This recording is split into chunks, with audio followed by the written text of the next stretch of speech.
from that equation there. Does anybody want me to go over that stuff? Is that kind of fairly obvious? Does anybody want me to show you how it's happening? Not that you need to know how it's happening, you need to know how to use it, but you know, I mean, if people really want to see how that's being done, I'll explain to you. If you don't, then I want you to fill in cosine B, and yeah, Susie, you want to? Okay, so let's go see how this works out, okay? So if I look at this, okay, let me change colors here. If I move this guy over on the other side and move this over on that side, then I get 2bc cosine A is equal to b squared plus c squared minus a squared. Then if I divide both sides by 2bc, I get the answer that I want. Okay? So in the meantime, I want you to fill in this and that. Okay? You want to go, Cindy? Go.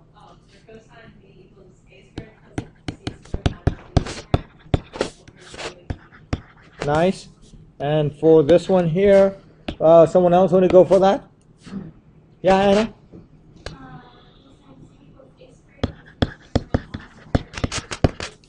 Nice. Good job. Okay, is everybody all right with this? Okay. There are only 3 examples today, and 2 of them you guys are going to chug on it, okay? And I'm just going to chill. So here's my first chugging. Joanna. Loud and clear. These are 60-year-old years. 3/8. Okay. Angle B. Sina. Oh, Jaco, angle B. Oh my God, Cindy, angle B. Oh my God, Shiva, Anna. 3361. Okay. Someone with angle C now. Let's get someone else up to speed here yet, Dia? Angle C. 117.2. 96. Okay. 9/6 sounds right. 3 and 1 4 and 6 is 10, so sounds right. Okay. What are you going to get? 180 minus the other 2. Now you guys want to listen up. Connie, you want to wake up on this, okay? That's exactly what I'm going to tell you right now. If you do, you might get screwed. Okay? So do not use law of sines when it is a law of cosines problem. The reason is because law of sines is ambiguous, isn't it? Right? You got the ASS case, right? So if you use the law of cosines, there is no ambiguity in there. You will always get the right answer. Whereas if you use the law of sines, you'll have to decide whether you use the acute angle or the obtuse angle. So it's dangerous to do that. Yes? Why you are? Always? You can't, right? You can use law of cosines only for S and SAS. Yeah. Okay? Alright, next problem for you guys to chug and enjoy. Okay, this one here.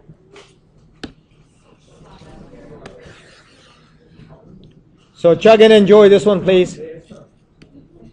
The recorder on, and then you give me answers. Okay, Dia, answers.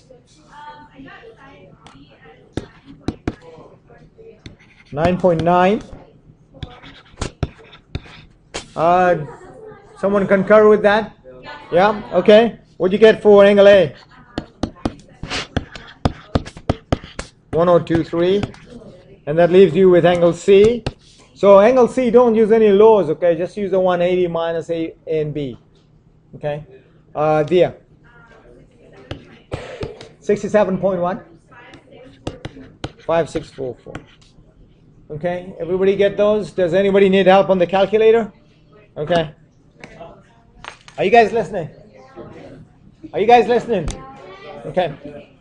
Make sure, listen, Cindy, Ryan, make sure you do not use this answer when you're calculating any of your other numbers. You store that number away. You store the complete accuracy of that number away. You've got fancy calculators. Because I'm telling you this, if on your test, if you get this to be a 2 or a 4 or a 6 or a 7, I will mark it wrong. I will take a point off or half a point off. Okay, because otherwise I might as well tell you give me answer to 3 decimal places. Then you get a third word wrong. Then you might as well do it for 2 places. Might as well not have an answer, period. You guys see that logic, where the logic can lead you. Okay? They could burn the test as well, but then you'd fail. So, yes. Are we going to only be able to use scientific calculators on tests? Yes. So know how to use your scientific calculator with store recall options. Okay? All right. Last problem, and that's a word problem, okay, that I'm going to do for you. So you need to have your book open so you know what's going on here.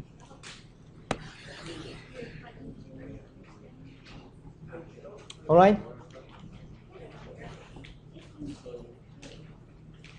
So we're doing number 41, page 422. I'm not going to read the question out loud. I'm assuming you've got a book there in front of you, so you know what's going on, okay?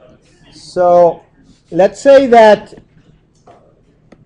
you're moving from this point here, and here's my north-south line, and the first ship goes on a bearing of north 53 degrees west. So it's going that way, and this is 53 degrees right there. Okay? It sails from 9 o'clock till noon, which makes it 3 hours, and it's sailing at 12 miles per hour. So how many miles will it have traveled in 3 hours? 12 miles per hour, 3 hours. Sorry? 36 miles. Okay?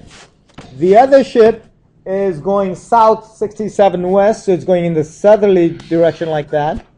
This is 67 degrees. Okay? And it travels for 3 hours at 16 miles per hour. So how many miles is that? 48. Nice, Cindy. Okay? And they want you to find this distance here.